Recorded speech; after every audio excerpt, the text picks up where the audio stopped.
Hello everybody, how you doing?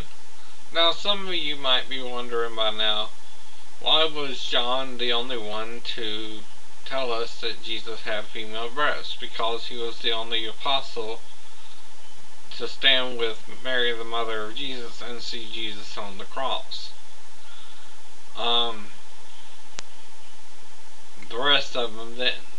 Now if you take together his testimony, Paul's testimony, and that of the Old Testament, you can see how Jesus is androgynous and not male or female. But you have to be willing to see it.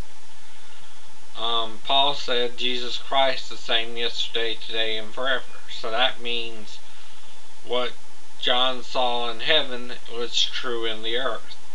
Jesus was a true hermaphrodite in the earth as well as in heaven. He had female breasts, which John noticed on the earth when he looked up at Jesus on the cross.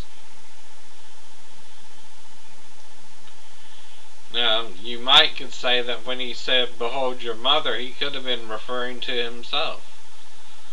And to his mother, "Behold your son," again, he could have been referring to himself. And because they wouldn't look up at him or something, being that he's both father and mother, lord and lady, son and daughter. That's why he said, anyone who loves your father and mother more than me is not worthy of me. If you love your son or daughter more than me, you're not worthy of me. He's your son and your daughter. He's your mother and your father. David said in Psalms 27, "If my father and mother forsake me, then the Lord will take me up."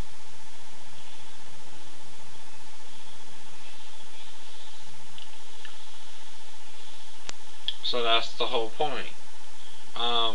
God is your mother and your father. You have the Spirit, and then you have the New Jerusalem in heaven, which is metaphorically your mother, and the Spirit is metaphorically your father. Though the Spirit created two forms for you to dwell in. Three forms for you to dwell in. A male form, female form, or a true hermaphrodite form. And you can be one of these three images. Then you got those who want to change their form from female to male or male to female. And God also works with them, because even they can keep the 10 Commandments. They just think that someone made a mistake, that a mistake was made and they should be female or male. And they could be right. And that's the whole point,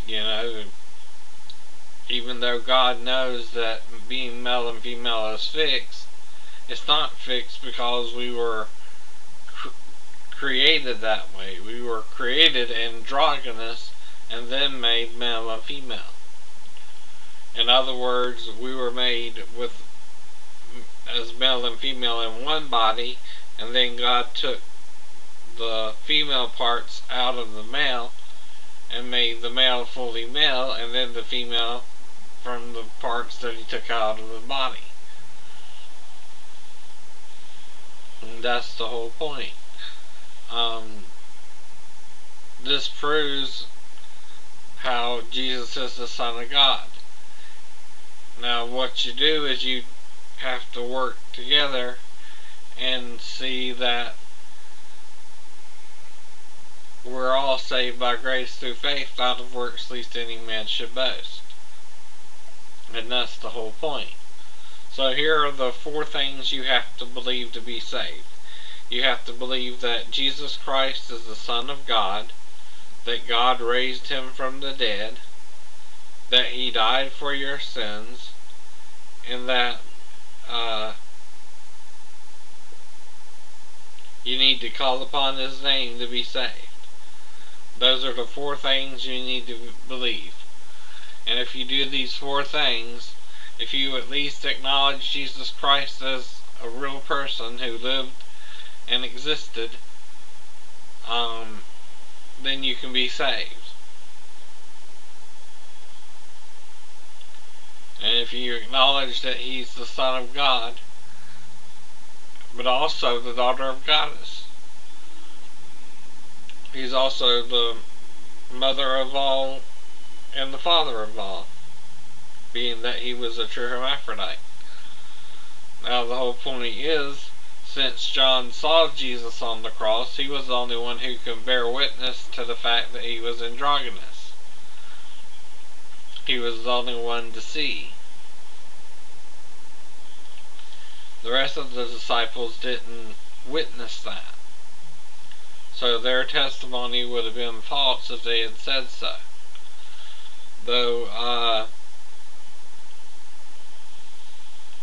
in Matthew 13, you read that Jesus Himself said that the devil sowed seed in the earth, and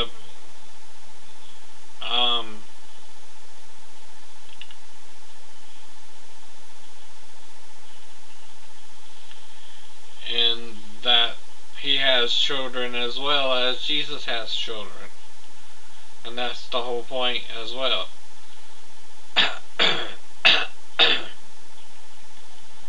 But you might say, well, why is this hidden from us? It's hidden from us because of men who don't want us to understand the truth and want to side with Satan enough to be right but wrong.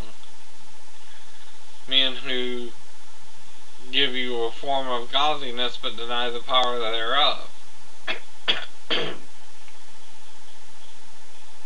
And that's the whole point. These men have a form of godliness, but they deny the power behind the form is the Spirit. And that's the whole point. It's the Spirit we're supposed to worship. We're not supposed to worship the form. The form is just that, a form that the Spirit can make and dwell in. Now, when the dead possess the living, you have what's called a possession. So that's the whole point. And, you know, that's what demon possession is, where the dead possess the living. And that can even occur with modern day possessions. And how you can tell is the person has knowledge that they shouldn't have. They know things they shouldn't know. Now, if someone is possessing me, I'm hoping it's Jesus Christ. And, you know, that's why you can say you're Jesus Christ if you're being possessed by Jesus Christ. I would sooner be possessed by Jesus Christ and understand the mysteries of God than be possessed by the devil and be ignorant of the mysteries of God. And that's the whole point. We can all know God now that we've come to the knowledge of the truth, and see why John was the only disciple to see Jesus on the cross, so he was the only one to bear witness to the fact that He was androgynous. And that's the whole point.